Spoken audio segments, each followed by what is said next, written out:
This Saturday will mark 1 year since the Supreme Court overturned Roe v. Wade, effectively ending the federal right to abortion in the United States. And right now, support for abortion rights is at an all-time high.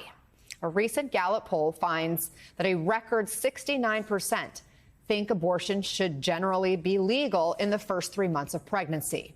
Here's Vice President Kamala Harris in an exclusive MSNBC roundtable on The ReidOut last night. This issue, in addition to affecting real people every day, as we have discussed, also calls into play our commitment to a foundational concept, which is that of freedom. Joining us now is the host of Simone here on MSNBC, Simone Sanders Townsend, and Republican strategist and MSNBC political analyst Susan Del Percio. Ladies, nice to see you both. Simone, we mentioned that new polling, a record high 69% saying abortion should generally be legal in the first 3 months of pregnancy. Of course, we're still a year out or so from the 2024 elections, but how big of a motivator will this issue be? I think it's a huge motivator, Anna. And look, folks often talk about that elections are going to be about these economic issues, what people can feel in their everyday lives. And for many families across the country, abortion is an economic issue. Healthcare is always a motivating factor in elections, right? That's why people talk so much about Social Security and Medicare and Medicaid in many places and spaces. Well, the ability to get the healthcare that you need, if that healthcare is an abortion in this country, is front and center in the everyday lives of Americans, whether you live in Omaha, Nebraska, or, Galveston, Texas. So it is an animating issue across the board. And I think the last point that I'll just make, and, Susan knows this better than everybody, this is, it's not as black and white as I think people who advocated for the overturning of Roe thought it would be.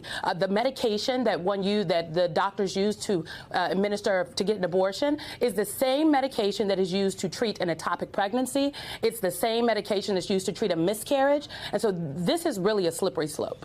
And I want to get to the health impacts that we are seeing in a moment. But just sticking with the politics here, Susan, we know Senate Democrats are trying to bring the heat on this issue, marking this 1 year since the overturning of Roe v. Wade, with some new legislation that is focused on pushing reproductive health and access. This push is not going to be filibuster proof, so this legislation may not go anywhere. But what kind of a tough position might this put Republicans in? Well, where it puts Republicans in a really tough position is basically on their primary front, because they're going to have to go ultra hardcore conservative, no abortion for 6 weeks, maybe, in order to fight their right. On their right flank, I should say. So Republicans are going to be very concerned about their primaries. It is the issue the only issue I see that can make Mitch McConnell stay minority leader. Given the Senate map, everyone believes the Senate's right to flip. This issue alone can keep him minority leader. Because I think, again, if you have Trump's influence on the party, you look at the candidates that get selected in a primary, the general election is going to look a lot different. And to Simone's point, people are going to come out. This is an economic issue. This is a health care issue. This is not just about abortion. But more importantly, I think it also is going to drive people out on the state level. We saw it in Wisconsin over that judge race. People care about their state legislatures now more than ever because they realize it's a state issue. It's not a federal one anymore. It's not about Roe v. Wade. It's about your state house. Simone, I want to play a little bit more from your old boss, Vice President Harris, last night here on MSNBC. Let's make sure that people understand the power of their voice on this, because we've seen how it has an impact.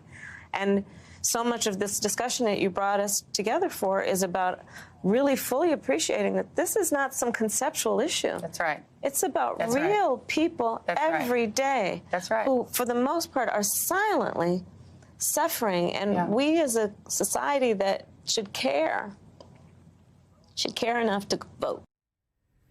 So, Simone, she's putting herself out there in part because of this 1 year anniversary. But is this a preview, do you think, for her role in 2024?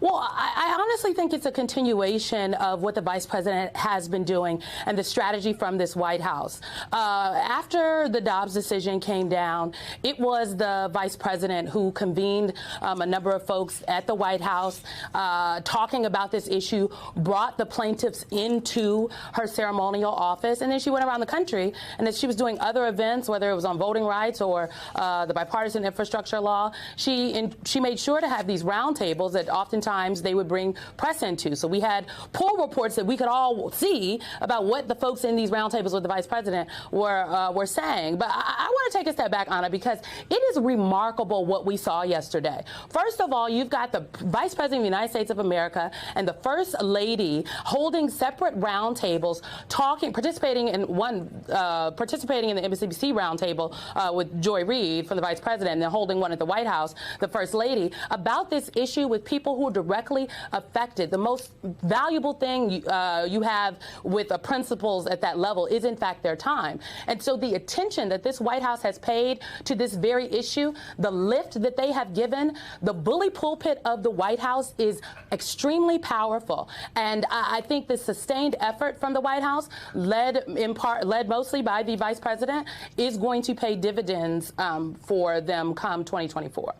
Susan, there are the political implications, and then there are the practical impacts as well. And there's this new study from the Kaiser Family Foundation that surveyed OBGYNs, and it's just stunning. It finds nearly 7 in 10, or 68% of OBGYNs say the effects of Dobbs have made the management of pregnancy-related medical emergencies worse, while 64% say the ruling has worsened pregnancy-related mortality. These are doctors, not politicians, talking about this issue. Your reaction? Yeah, and it's created a healthcare desert in many states, particularly red states, who have put these 6-week bans in because doctors don't want to go and practice there. Or worse, they're leaving these states. And as you hear from doctors and you hear from the women that we did at those roundtables yesterday, we are learning the real practical effects. And politically, I think those stories make such a difference. But hearing from doctors and women have gone through horrible experiences, we're not being silent on the issue. And I think that's the most important thing. This is not something we're hush-hush about like in the 1970s as women. This is something we are front and center and demanding, and that makes a difference. And women make up the majority of the voters in this country. Susan Del Percio and Simone Sanders Townsend, thank you both.